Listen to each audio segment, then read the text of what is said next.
para pejuang UKOM, selamat datang kembali di channel Nursky. Sebelum kita mulai videonya, jangan lupa buat subscribe, like, komen, dan bunyikan loncengnya ya guys. Pada video kita kali ini kita akan membahas soal UKOM tentang keperawatan medikal bedah, di mana KMB itu paling banyak muncul pada soal UKOM guys, dan paling banyak dikeluhkan atau buat sedikit pusing kepala para calon nurse kita nih guys. Makanya kita harus banyak berlatih. Langsung saja kita lihat soalnya. Soal yang pertama guys, seorang laki-laki datang ke IGD dengan keluhan sesak sejak tadi malam sehingga tidak bisa tidur. Hasil pengkajian didapatkan pasien tampak lemah dan menyeringai. Tekanan darah 130/80 mmHg, nadi 111 kali per menit, nafas 29 kali per menit, suhu 38 derajat Celcius, terdapat suara wheezing. Apakah masalah keperawatan utama pada kasus di atas? A. Gangguan pola nafas, B. Gangguan pola tidur, C. Hipertermi, D. Nyeri, E. Intoleransi aktivitas. Jadi kalau soal KMB kita harus tahu apa yang ditanyakan di sini guys. Di sini yang ditanyakan masalah keperawatan utama. Dan pasti soal UKOM KMB ini ada soal masalah keperawatan utama. Itu pasti muncul guys. Setelah kita tahu yang ditanyakan, kita cari ciri-cirinya di soal. Jadi kita harus tentukan dulu DS sama DO nya nih guys. Baru kita tahu masalah keperawatan utama pada kasus di atas. DS nya, pasien mengeluh sesak sejak tadi malam sehingga tidak bisa tidur. DO nya, pasien tampak lemah menyeringai. TD 130/80, nadi 111, nafas 29, suhu 38, terdapat suara wheezing. Dari data di atas sudah jelas bahwa masalah keperawatan yang ditemukan ialah gangguan pola nafas. Betul, karena yang banyak kita temukan itu mengarah ke pernafasan semua guys. Gak mungkin gangguan pola tidur, karena di sana datanya tidak cukup yang dikeluarkan. Begitu pula yang lain, hipertermi dan lain sebagainya, itu datanya tidak cukup untuk diangkat menjadi masalah utama seperti itu. Soal yang kedua, pasien B 37 tahun dirawat inap dengan diagnosa medis kanker paru. Pasien mengeluh pada perawat jika sesak nafasnya bertambah berat. Hasil pemeriksaan menunjukkan tekanan darah 129/90 mmHg, nafas 30 kali per menit, nadi 105, terdapat tarikan interkostae, dan terdapat suara wheezing. Perawat memberikan posisi semifaular kepada pasien. Apakah rasional tindakan tersebut? Nah, ini yang ditanyakan soal ini, rasional tindakan. Itu juga keluar biasanya di soal KMB tentang rasional tindakan. Ada yang tahu nggak teman-teman apa sih rasional diberikannya posisi semifaular?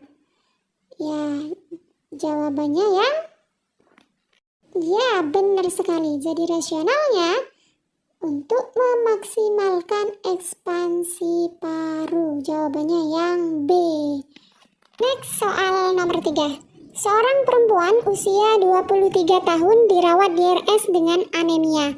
Klien tampak lemah, pucat, nadi teraba lemah dan cepat. Saat ini klien mendapatkan terapi cairan intravena sebanyak 500 ml dalam 4 jam dengan tetesan infus makro. Berapakah jumlah tetesan infus per menit yang harus diberikan kepada pasien? Pastinya kalau mau jawab soal ini kita harus tahu rumus tetesan infus teman-teman. Dan ini pasti keluar di UKOM sih. Jadi kita harus tahu rumusnya dan hafal. Oke, langsung saja, ini dia rumusnya. Faktor tetes. Jadi di sini ada faktor tetes yang harus diketahui sebelumnya. Ada 3 macam ya di sini teman-teman. Ada blood set 5 tetes per menit, makroset 20 tetes per menit, mikroset dengan 60 tetes per menit. Itu yang pertama kita harus tahu. Yang kedua, ini dia caranya ya, rumusnya ya teman-teman. Untuk mencari tetes per menit, jumlah cairan yang masuk dalam cc kali faktor tetesan dibagi lamanya infus per jam, kalau jam kali 60 menit. Ini yang kita cari nanti teman-teman. Juga ada rumus satunya untuk mencari lamanya infus. Jadi jumlah cairan yang masuk cc kali faktor tetesan dibagi jumlah tetesan kali 60. Langsung saja kita terapkan di soal nih guys. Ini ya, jadi tetes per menit jumlah cairan kali faktor tetesan bagi lamanya infus kali 60. Berapa jumlah cairannya di sana? 500 mili dalam 4 jam. Faktor tetesannya makro berarti 20. Oh ya, point of information guys. Jadi kalau faktor tetesannya itu makro, dia bisa 10, 15 ataupun 20. Tapi kalau tidak tertera di sana, berarti kita pakai yang 20 guys. Terus dibagi lamanya pemberian 4 jam kali 60 ya guys. Nah, itu sudah rumusnya. Berapa hasilnya? Hasilnya itu ada 41,666 gitu guys. Itu kita bisa bulatkan menjadi 42 tetes per menit. Jadi jawabannya yang B. Lanjut soal keempat guys. Laki-laki 29 tahun dirawat di RS dengan diagnosa fraktur terbuka sepertiga distal pada femur dextra. Pada pengkajian, tekanan darah 90/60 mmHg, nadi 110 kali per menit, suhu 37,8 derajat Celcius, RR 22 kali per menit, nyeri tekan pada area luka, terjadi perdarahan masif. Urin output kurang dari 2 cc. Bibir pasien tampak kering dan turgor kulit jelek dan susah bergerak. Apakah masalah keperawatan utama pada pasien? Ini soalnya menanyakan masalah keperawatan utama lagi guys. Jadi pasti kalian sudah tahu ya. Kalau ada masalah keperawatan utama, kita cari DSDO-nya. Di sini DS-nya nggak ada DS-nya guys.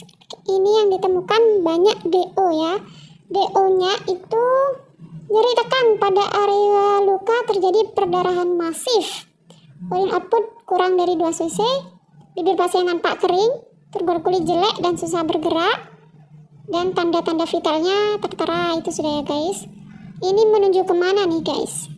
Turgor kulit jelek, bibir pasien tampak kering, ada perdarahan masif. Jelas bahwa dari data tersebut, keperawatan utama yang didapatkan ialah hipovolemia, kekurangan cairan. Oke, jadi jawabannya yang B. Lanjut soal kelima. Seorang laki-laki berumur 37 tahun dibawa ke IGD karena kecelakaan lalu lintas. Hasil pengkajian ditemukan jejas di atas klavikula dan ada trauma di kepala. Tindakan perawat yang harus dilakukan untuk menjaga kepatenan jalan nafas adalah A. Heptil, B. Jautras, C. Heptil chin lift, D. Suction, E. Oksigen. Nah, jawabannya apa nih guys yang harus dilakukan perawat untuk menjaga kepatenan jalan nafas? Ini urgent ya, bagi pasien dengan trauma kepala dan servikal ini guys. Jadi ini jawabannya yang B. Jautras. Jautras itu dilakukan untuk menjaga kepatenan jalan nafas bagi pasien yang ada trauma servikal dan cedera kepala. Kalau heptil chin lift, ini pasien yang tidak sadar tapi tidak ada traumanya, tidak ada trauma servikal dan cedera kepala. Bisa dilakukan heptil chin lift untuk menjaga kepatenan jalan nafas. Kalau suction bukan ya guys, oksigenisasi juga bukan. Jadi jawabannya yang B. Jautras. Oke, next soal yang terakhir, soal ke-6. Seorang perempuan usia 40 tahun datang ke IGD dengan keluhan penurunan kesadaran. Hasil pengkajian ditemukan pasien membuka mata saat diberi rangsang nyeri, disertai gerakan menghindar. Pasien mengeluarkan kata-kata yang tidak diketahui. Berapakah nilai GCS pasien tersebut? A8, B9, C10, D11, E12. Soal ini menanyakan GCS guys, jadi kita harus tahu penilaian GCS. AIS, motorik, verbal, ini dia ya. Jadi ada AIS dengan nilai maksimal 4, motorik nilai maksimalnya 6, verbal nilai maksimalnya 5. Kita review lagi ya guys, biar mudah diingat. Untuk AIS, jika pasien membuka mata dengan spontan berarti nilainya 4. Jika masih harus dengan perintah suara, misalnya Pak buka suaranya, berarti nilainya 3. Jika dengan rangsangan nyeri, maka nilainya 2. Jika tidak membuka, maka nilainya 1. Untuk yang mata cukup sederhana ya guys. Ini yang selanjutnya motorik. Motorik itu nilai maksimalnya 6. Jika gerakannya sesuai perintah, berarti nilainya 6. Dan kalau gerakannya melokalisir nyeri, berarti 5. Melokalisir nyeri itu gimana? Pasien diberi rangsang nyeri, kemudian pasien menepisnya. Gitu. Itu melokalisir nyeri, berarti nilainya 5. Tapi kalau responnya menjauhi nyeri, berarti nilainya 4. Selanjutnya respon fleksi abnormal. Sama dengan rangsang nyeri, tapi pasien fleksinya abnormal. Fleksi abnormal itu gimana? Pasien menekuk gitu ya, tangannya menekuk, tapi di pergelangan tangannya dia ekstensi gitu. Agak kaku dan ekstensi pergelangan tangannya. Itu namanya fleksi abnormal. Jadi nilainya 3.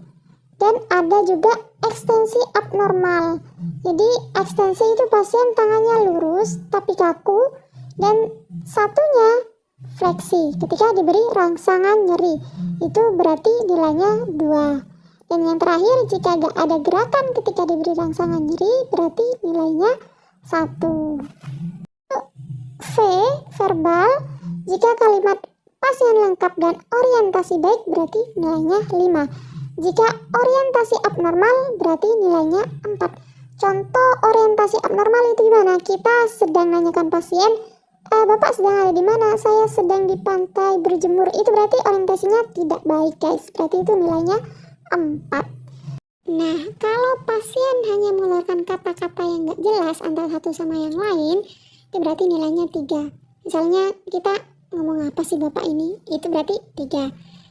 Next, jika pasiennya mengerang, jadi bukan kata-kata yang keluar, sudah hanya mengerang, berarti nilainya itu 2. Dan jika pasiennya tidak bersuara, maka nilainya 1. Seperti itu guys. Kita lihat di soal nih guys. Di sini dijelaskan pasien membuka mata saat diberi rangsangan nyeri. Berarti berapa nilainya? Ini guys, kalau belum hafal guys. Kalau membuka mata saat diberi rangsangan nyeri, berarti nilainya 2. Disertai gerakan menghindar, berarti itu motoriknya guys. Motoriknya menjauhi nyeri ya. Kalau menghindar itu berarti menjauhi nyeri, berarti 4. 4 tambah 2, 6. Next, verbalnya pasien mengeluarkan kata-kata yang tidak diketahui. Kata-kata ya guys, berarti 3. Berarti 4 tambah 2 tambah 3 sama dengan 9. Berarti jawabannya 9. Jadi jawabannya yang B. Oke teman-teman, itu soal terakhir kita. Semoga video tadi bermanfaat dan bisa membuat teman-teman tambah semangat, tambah membara dan menyala. Seru kan? Mudah kan? Kita lanjut di next video guys. Tapi jangan lupa buat like, subscribe, komen, dan bunyikan loncengnya. Oke, terima kasih guys.